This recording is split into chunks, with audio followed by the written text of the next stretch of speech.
Apple just hit 3 trillion in market cap, and I've seen, some people asking like, oh, is now a good time to buy Apple now that it's, at all-time highs and hit 3 trillion? And I just thought it was kind of funny. Once it's out in the news and it breaks some, milestone like this, that's when some people get interested. It's kind of strange.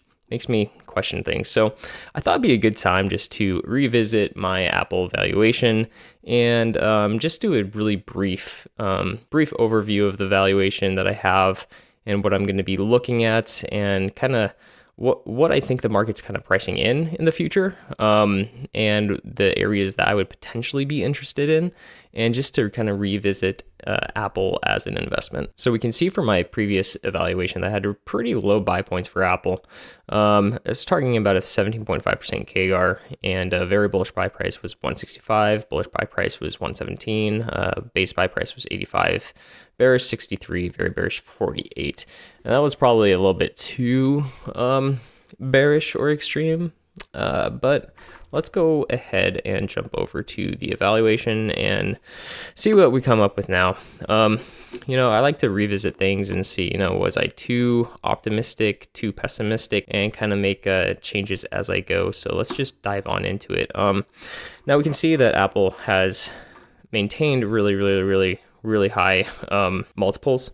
So basically for this new case, I'm essentially thinking the best case scenario, they maintained this really high multiple of about a 3% yield. And in that case, we would have an average or a future yield of about 3% in the very bullish, 3.62% of the bullish. Base case would be 4.29.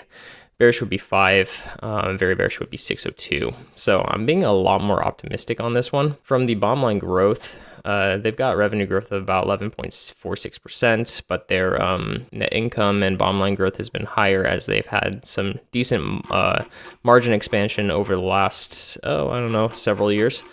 So they've had about 15.27% bottom line growth over the last 5 years, and we're going to use that as our best case scenario, and we're going to have, that's probably good.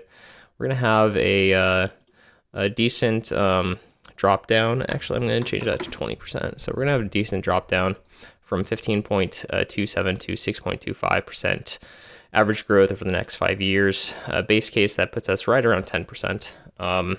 So in the base case, we would have 4.29% ending yield for the multiple. Bottom line growth over the next 5 years, about 9.77%. And we can kind of see that, forecasters, I don't think they're even forecasting that good of EPS growth over the next 5 years. We've got 10%, 8%, 3%, 9%. And my EPS growth is actually a little bit better because I've got buybacks. That's still probably too bullish for the buybacks. And you know what? We can actually probably invert this too. So what we're going to do is we're going to do a 10%. So we're going to start the buybacks low. Because in the bullish case, they're going to maintain their multiple, and they'll basically be able to buy back less. In the bearish cases, if they're yielding more to the bottom line, they would theoretically be able to buy back more shares. So let's go ahead and do -2. 2 there. So we've got about, in the very bearish case, they're buying back about 2.9%. Or in the very bullish case, they're buying back about 2.9%. In the very bearish case, they're buying back about 4.27. That basically gets us into the base case buy range at a 17.5% KGAR of about 127, and bearish of 100, and very bearish 80. Bullish is going to be 165, very bullish is 220.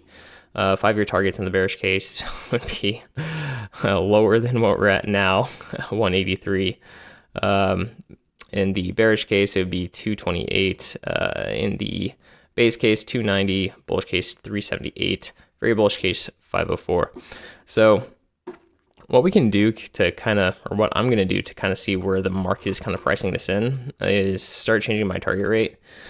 Let's remove the margin of safety, so it's a 15% target rate. Basically, also we have a 1-year fair value in the very bearish case of 120, bearish 144, base case of 173, and bullish of 209, very bullish at 254. So kind of seems like the market right now, the price is kind of in between the fair value within the base case and the bullish case. So they'd be assuming, let's see, 10 to 12% bottom line growth with about 3 to 3.5% buybacks, and a 5-year target yield multiple of 4.29 in the base case and 3.62 in the bullish case. Right now, we can kind of see that the base case would be about 8.82% KGAR from here. The bullish case would be 14.69% KGAR from here, and the very bullish case would be 21.5 KGAR from here over the next 5 years. Bearish case would be 3.7% KGAR average, and very bearish would be negative. So it's just hard. Apple's one of those that's just, oh man. I think it's hard to argue the quality of the business, but the valuation is just pretty dang stretched.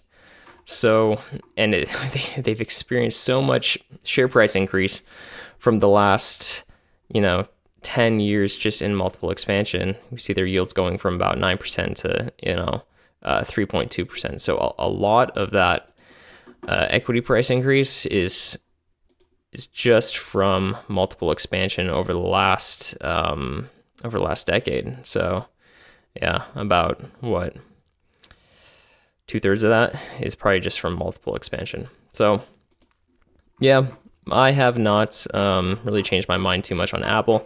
I think I probably was being a little bit too cautious on it. Or I don't know. My target rates were pretty high, and I was expecting a decent amount of potential multiple compression. So I was baking in a lot more risks, which I could probably, reduce it to something like this. But in this case, we're kind of looking at it running away from us already, or me already. And I'm not going to be the one that buys when I think there's not a lot of risk priced in. I think it's priced pretty much for perfection, or decent perfection, and it could totally potentially return 21% over the next 5 years, average KGAR. Crazy things happen. So, but I am not going to chase this one at all, although I am going to update my watch list with these new values. So let's go ahead and take that and go ahead and update our watch list. And yeah, we'll see what happens. I don't know. Be cautious when things get hyped up or in the news and everybody's talking about them. I'd like to avoid things at that point in time. So hope you guys had a great weekend, and we'll catch you in the next one. As always, this is not financial advice. This is just my musings and looking over another company. So do your own research, your own valuation, everything, and do not, buy or sell or do anything based off of a guy, on YouTube ever. Please don't do it. Just don't.